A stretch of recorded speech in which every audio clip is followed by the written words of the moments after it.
Welcome to another episode of My First Deal. We had a little bit of some scheduling errors or some scheduling conflicts. So today we have the lovely and handsome David Fields. David Fields started his career in rentals and has graduated into a really impressive sales career. David, before we get started, I need you to say, I remember my first deal. I remember my first deal. So I think we kind of just jump right into it.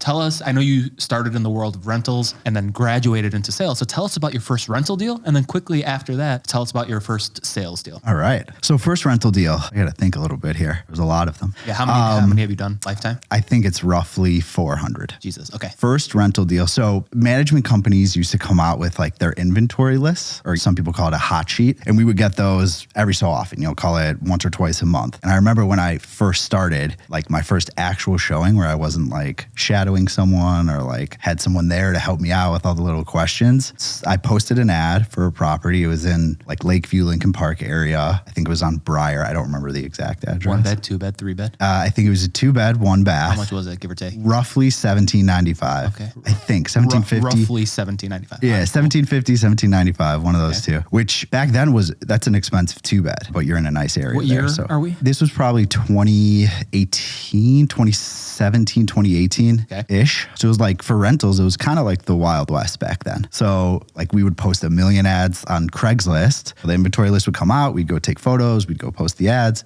And then leads would just kind of come flooding in. So this lead came in for this 2 bed and on Briar. And I remember I met the guy and he was from out of town. And we looked at the property and he was like, yeah, this is a bit above my budget and I need parking and it's a little small. Okay, I have this list of all these other properties. Like, what is it that would fit you best? And just so happens I had been in Evanston like 2 hours before taking photos of another 2-bedroom. And he goes, yeah, I've been looking up in Evanston as well. I was like, oh, well, small world. I have this 2-bed in Evanston that seems like it would be a perfect fit for you. It's $12.95, comes with parking. So he hops in my car. We drive from Lincoln Park, Lakeview, Lincoln Park area, hop on Lakeshore Drive, take it up to Evanston. I show him like a couple different 2-bed, 1 baths in this building in Evanston. And he's like, yeah, this is it. This is what I want. This is perfect. So on the spot, I happen to have a paper application. Yeah, in my car because like I had just started. So I had all the stuff and we sit there in my car. He fills it out. I scan it on my phone, send it into the management company. And yeah, that was my first solo showing and that was my first rental. So a lot of what I want this podcast to be about is like the business aspect around it. And what you kind of told me just now was like something that we talk about in the office all the time. And that's recognizing opportunity, right? So not everyone will see this person, ask the right questions, and then seize the opportunity right then and there. Hop in the car, go get it done, finish the application, and actually get the deal, my first deal, get it done right away. And recognizing opportunity, we tell the younger agents on our team all the time, like, can it be learned? Maybe, but like it takes like instinct. All right, yeah, cool. That was you your gotta first be kind of deal. a psycho. And I'll tell you what, man, the whole time I was shitting my pants. I didn't really know what I was doing. I didn't know the fees. I had to figure out keys. I had to make sure I could get into these apartments. And the whole time I'm scrambling. And this guy's probably thinking like, this kid does not know what he's doing. But I think I held it together. And man, went to all my buddies that were working there and I was like, hey, first showing, first rental. Yeah. I thought I was the man, but it doesn't always go that smooth, but we got lucky on that one. So first rental deal. Yeah. So that was 2017, first sales deal. When did it occur? What was the year? So first sale was a listing that I had in West Ridge. I think it was probably 2019. And then set the stage for us. Who was this person? How did you get them? And then work us into the deal. So this guy was an investor and he owned a condo and he had tenants in the condo. So we had rented the condo for him previously and it was time where he wanted to move. He wanted to take his money, do something else with it. So it was like, hey, Fields, list this place. And again, it was one of those things where I was like, okay, sure. I had no idea what I was doing. And I just like figured it out on the fly. So how much was the spot? This was a 2-bed, 1 bath. Like I said, it was in West Ridge. Price point, give or take? Around 100. $100,000. $100,000. Yep. Wow. So I think we started out at like 130 30 and it didn't move very quickly. There's a lot to this story. I mean, that's what this is about. Tell us a fucking story. Yeah. So initially he had tenants in there, right? So I show up, we're going to get photos, all that good stuff. So I knock on the door and there's tenants in there and there's a lot of them. Like I said, it was a 2-bed, 1-bath. There was probably like 7 people in there. So I was like, man, these photos are not going to look great like this. So we got the photos we could and we put it up on the market, and I probably didn't do the best job getting photos. I probably didn't do the best job pricing it. Tell us about the first showing then. First showing, you're really testing my memory skills here. Yeah. There's nothing that like necessarily stands out, but yeah, like getting showings confirmed with the tenants was terrible. There was like a big language barrier as well, and like getting people in to actually see it and like look past all the stuff that was in there. It was a real challenge, and I think that's why it took so long to sell. Anyone that sold a place that's tenant occupied knows how difficult that can be. It was a challenge. It was not like recently we've been in such a crazy market where it's like a new agent can come in, somehow get a listing, put it up, and it's sold day one. First weekend, there's 20 people through 5 offers. But this was not that. It was a very long, arduous process. Sounds like it was a grind. Yes. So, okay, take us to the end of it. Like, you know, you get that first paycheck, you're at your first closing. What did that look like? What did it feel like? Yeah. So eventually the tenants move out and I get the place cleaned and we're able to get photos. And so you reshoot it. Yeah, reshot photos just because like it needed it bad. And we had been on the market for probably a little bit over a month at that time. And, you know, we're going to cancel it, change the price, new photos, refresh it. I get it cleaned once and then I bring the photographer back in and we open the door. Oh, that's right. Roaches. Oh. So it was pretty like heavily infested. So I had it treated multiple times, bombed. Like every time I went back in there, it was like, oh. So the lights turn on and the roaches scatter. Yeah. So we were able to get that under control. It wasn't an easy task. And then, so if we fast forward, someone comes by, they see it. At this point, we're like I said, we probably started around 130,000. We're at like 100 even. And someone sees the value and they're like, okay, it's a 2-bed for 100K. I could either live in it for a little bit or put a renter in there. And they made an offer. We went back and forth on negotiation. They probably beat me up a little too much. And then the rest of the process was like, I didn't know what I was doing. It's similar to rentals in a way. Sure, you're showing properties, you're doing keys, you're doing photos, you're listing it, you're doing all that stuff. But the whole process start to finish, I didn't really know what I was doing. It was my first deal. I didn't really come from a brokerage that had a lot of people that were doing a ton of business at the time. So for me, it was like I leaned on the other agent quite a bit. Like, hey, yeah, like I wasn't asking them, but they were kind of pushing the pace, like scheduling things, like appraisals. What do I say? What do I bring? Well, what we've been there now is when we have, I've done a deal where it's the other agent's first deal. Yeah. And I'm like, hey, you should probably tell your client this. And yeah. Like, oh, thank you. Yeah. I faked it as good as I could, but there was just things that I didn't know. And I wasn't too proud to be like, hey, this is my first deal. Help me out. So from the day you got the listing until the day the money hit your bank account, how long did it take? Oh man. All in, it was probably like a 3-month process. Okay. Yeah. How much money actually hit your bank account? I was making more money doing rentals, I'll tell you that. Yeah. I don't remember the exact amount. You probably, safe to say in the 1,700-ish range. Yeah. I would say it was less than $2,000. 3 months of work, $1,700. And I think that's a huge part about what people don't understand is you want to talk about first deals. They are never what you think they're going to be. Everyone gets into this business, especially real estate brokering, and they think they're going to be cashing large checks right away. Yeah. But my first deal, same exact story. I hustled and made a ton of mistakes. And then after it's all said and done, you look up, you're paying taxes aren't withheld. And you're just like, I just worked all that time for this. Yeah.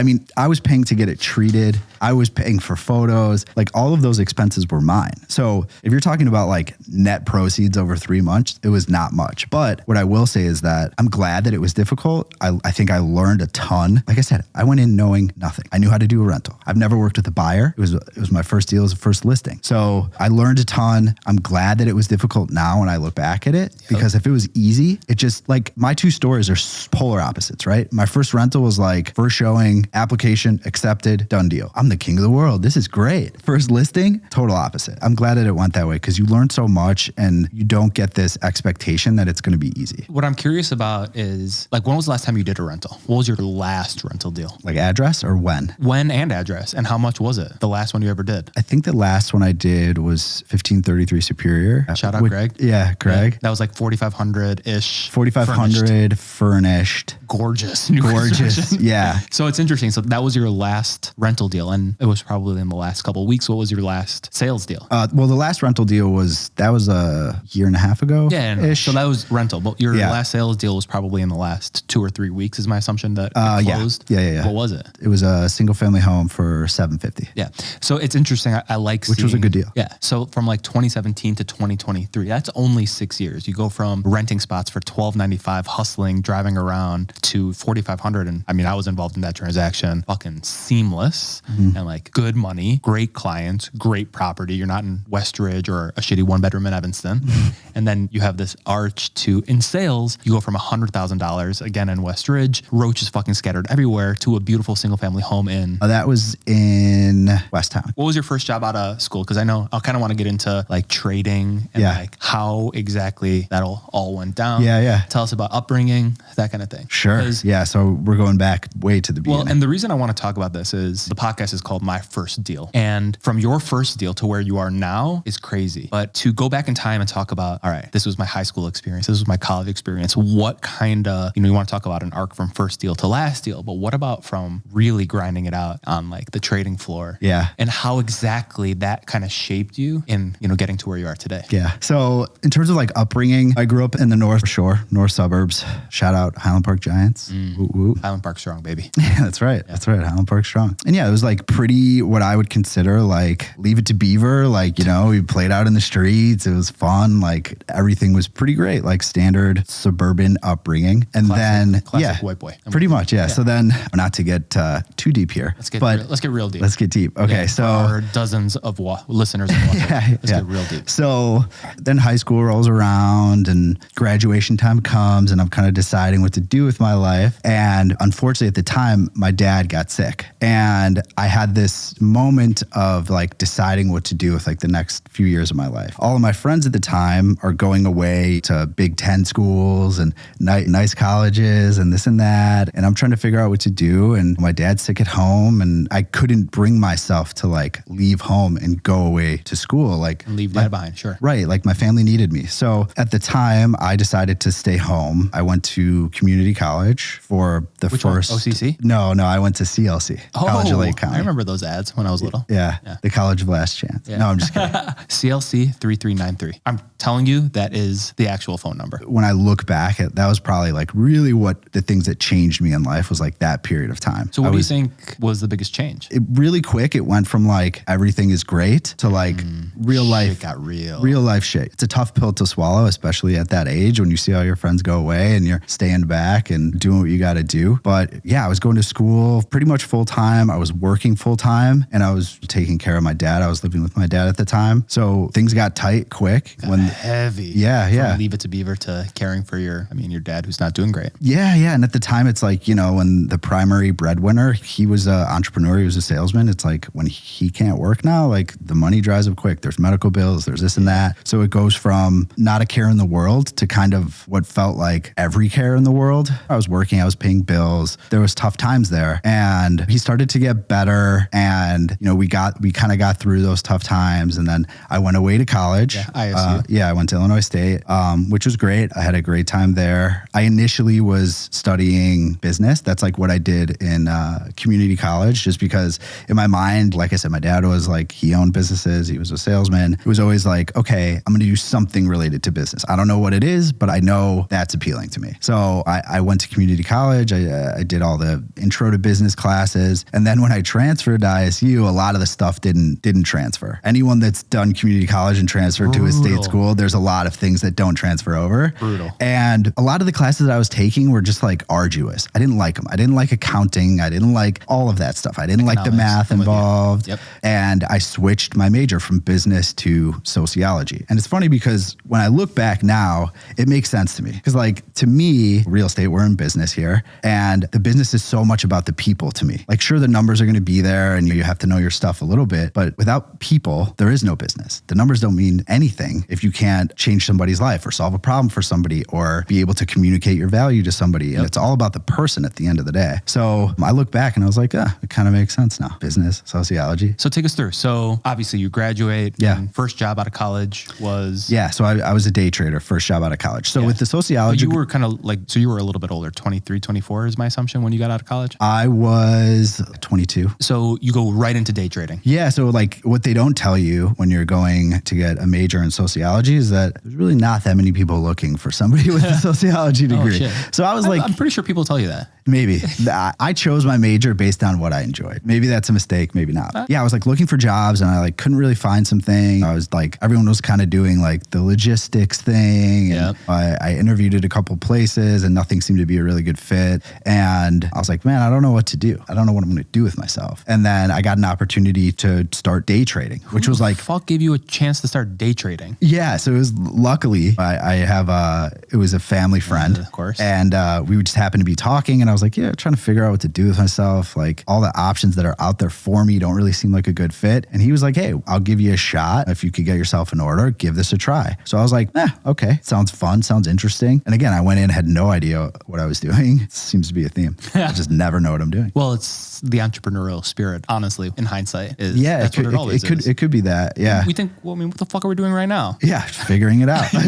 Just figuring it out. Want to do a podcast? Yeah. Yeah, let's go. So yeah, it was really exciting. Like I was nervous. I didn't know what to expect. Like in my mind, I'm like, is this going to be like crazy? Am I going to be on a trading floor? I've seen the movies. Like I know what this is like. It was not like that at all. It was standing in front of a computer all day. Yeah. Right? 6 monitors, sitting in front of a computer, not leaving the seat for the entire day, eating lunch. Eyes just beat red and watering all day. Yeah.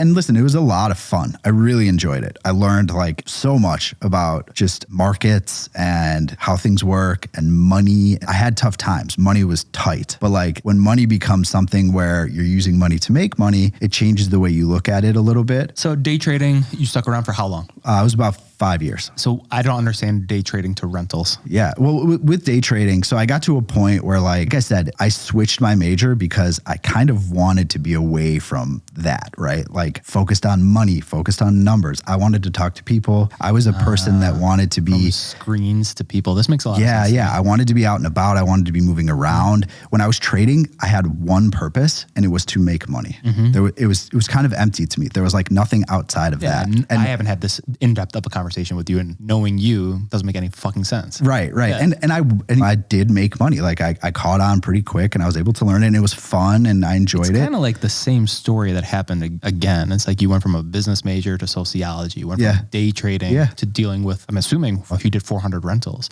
that's thousands of people. Yeah, it's a lot of people. So I just got to this point where, I got to this point where it was like, okay, this is cool. I'm making money. I'm able to pay the bills and help out, but I need a little bit more. I need a purpose. And one of my good buddies at the time was like doing this rental game. Another theme. Yeah. And he... Not what you know, who you know. Exactly. And we were talking and he was like, yeah, how's it going? And I was like, yeah, it's good. Like I'm making money and I'm done. I have good hours. I'm done at 3:00 every day. When the bell rings, I'm done. I don't really think about it much outside of that, but I feel a little like unfulfilled. Like I want more. Inside? It was me in front of a computer. There's a few other people that were doing it too, but we never really like interacted much or like talked much. So it was kind of lonely. He was like, why don't you come give this a try? Like it's pretty fun. Like you could make some decent money if you do it right. So I was like, all right, cool. So I went out, I like interviewed with the team that he was with and they're like, yeah, let's go. Let's get started. That's right. Yeah. Yeah. So then basically for the next, call it like 2 weeks, I like drove around with him and saw what he did all day, saw how he talked to people, saw what the job entailed. And then it was like, all right, that's it, man. You're off. You're on your own. And then next thing I know, I'm driving from Lincoln Park to Evanston doing my first Next thing rental. you know, you're filming podcasts with about Chicago real estate and your first deal. If you had to leave Chicago, what would your last meal be before you go? My last meal in Chicago. Yep. And you couldn't come back. Probably pizza. From? Pequods, probably. Or lose. Pequods or lose. And your biggest real estate pet peeve? I would say this one, probably only other fellow real estate agents will understand this, but we use this thing called showing time, right? So we want to show a property. We click on showing time. We select a time and it sends to the other agent. Sure. Yeah. It sends them a notification and they can confirm or reschedule or whatever it may be. There's this thing where you can set it so that it automatically confirms you and then gives you instructions. Some agents like to use these instructions to then text me, to then tell you another step in order to get a confirmed showing. It is very, very nuanced. It's very nuanced. For agents. I have only agents are going to watch this. Sure. And I have a broader one that more people could probably respect. Give that one to us. So view instructions. Fucking like nobody's going to understand that. View instructions is a real, you asked, so that's my real answer. I understand I hate that. So the other one would probably be attorneys that don't specialize in real estate. Oh my God. That want to like litigate this transaction. Like this is a fight. They ruin deals. They sully relationships, and for no reason, no good reason. Yeah. So that would be one of my biggest pet litigation peeves, attorneys. for sure. They're bankruptcy attorneys. Right. And they just don't understand that this is collaborative, that we're all working towards the same goal. I want the seller to be happy if I'm on the buy side. Yeah. If I'm on the sell side, I want the buyer to be happy. Like we all want to have the feel goods and get to the closing. Steam or sauna? Sauna. Cubs or Sox? Cubs. Career, I mean, granted, you're only like 3-4 years into we're going to stick to sales career. Yeah. Bucket list. What's something on your bucket list right now? I want to sell out a larger new development. Oh shit. That's building. Hell yeah. If you could go back in time and talk to Highland Park giant David Fields and give him a piece of advice, what would it be? Probably get into real estate sooner. No. Buy more real estate and buy it fast. Yeah. In all reality, I think I would just tell him, keep going, man. So tough it out. Real estate, not real estate, doesn't really matter. If someone is starting their first deal, like they have their first opportunity, advice, one thing. In real estate or in anything? No, let's say it's anything. Give more value than you receive in payment. Shit. What's the best advice you ever received? Give more value than you receive in payment. Who gave you that advice? No, it's just from a book I read. I made it up, actually. Did you? No, I'm kidding. It's from a book. I just kind of like remember some of the best I got. No deal is as good or as bad as you think it is. Yeah. It's been some really good advice for me. One of my favorites is you can usually determine your level of success by the number of difficult conversations you're willing to have. Yeah, I've heard that one before. Is a mainstay for me. One thing that my dad always used to tell me that I think sticks with me is if I messed up or if I got a bad grade or if I didn't do as good as I should have on something, I was always really, really hard on myself. And what he always instilled in me was to focus on the effort and not the outcome. Yeah, so we talk about that and not the results. Exactly. Right? Whether it was like sports or whatever it was, like I was really hard on myself. And then he would have to calm me down and say, hey, did you give it your best effort? That's it. And if I could honestly say I did everything I could, I tried as hard as I could, then he said, that's as good as winning. So, I mean, this isn't advice, but a book that I read, 4 Agreements. Have I pushed that on you yet? Yeah. Yeah. So it's always try your best. Don't make assumptions. Be impeccable with your word. Mm-hmm. And do you remember the last one? I don't. What is it? Yeah, neither do I. I was hoping you would finish it out. What I think I've found in this career, kind of from start to finish, I'm not at the end. Don't make assumptions. Always do your best. Yeah. Don't take anything personally. So like those 4, that's good advice. Really fucking hard to do all 4 of those. Right. But what I have found I've been in this long enough and I've come into contact with a lot of people. I've had crazy ups and downs, is if you can have like a growth mindset and always trying to get better, both personally and professionally, things will eventually turn out in your favor. I'm not perfect, obviously, but every day, I'm like this whole 1% better attitude, I fucking try it. You see me trying it. I see you trying it. Yeah. And there are people on our team that are trying it. And like, it's not a surprise that those are the people who are going to continue to get ahead. Yeah. I mean, we talk about advice and this isn't for somebody on their first deal, but I think what separates people that are good from people that are really good or great is just the fact that they're always striving to get better, right? Like it's very easy to just like put it in neutral, get complacent. I know how to do it. I don't need to learn. Like I don't need to push myself. I think it's easy to fall into that. So like to always keep that growth mindset, beginner mindset, it's very hard. Like I think about it a lot and even for me, it's difficult, but just like keep pushing yourself to learn and give more in value than you receive in payment. We did a really interesting exercise about what our team's core principles are. And one that I'm really excited about and we're going to share with everyone on Friday. So it doesn't matter. And like, I think you know it is. And the word that we chose was like budding, like never fully in bloom. And that's exactly what we're talking about. Yes. So I don't want our team to ever be, fully baked, fully, like I said, in bloom. And that is how I want everyone to approach their business, their life. Like you're never going to be fucking perfect. You're never going to be done. And I think I'm going to go off on a little tangent here, but like we had like kind of like a mass exodus from the team and people are like, Ben, you did it. Like, look, you did it. Where else can I go from here? You and I look at them, we're like, this is the ground floor. Like, what the fuck are you talking about? Yeah. We're 36. We did this so quickly. No, we feel like we're here and people look at us and be like, oh shit. Like they're done. Where can they go from here? And I like look at them. I'm like, doesn't compute. Yeah. I mean, again, I think it's just kind of the wrong, right or wrong, who knows, but it's just a different mindset. So I'm going to put a bow on this podcast and we'll see where this goes. That was my first deal with David Fields. David, any parting words before we let you go here? Thank you for sitting with me and talking, and I really enjoyed it. We hope pretty regularly. So if you watching or know of anyone or you'd like to be on the podcast and talk about your first deal, don't be afraid to slide into the DMs because we think it's really important to have these conversations about where people who are successful got their start and what their career arch is. So thanks again, David Fields.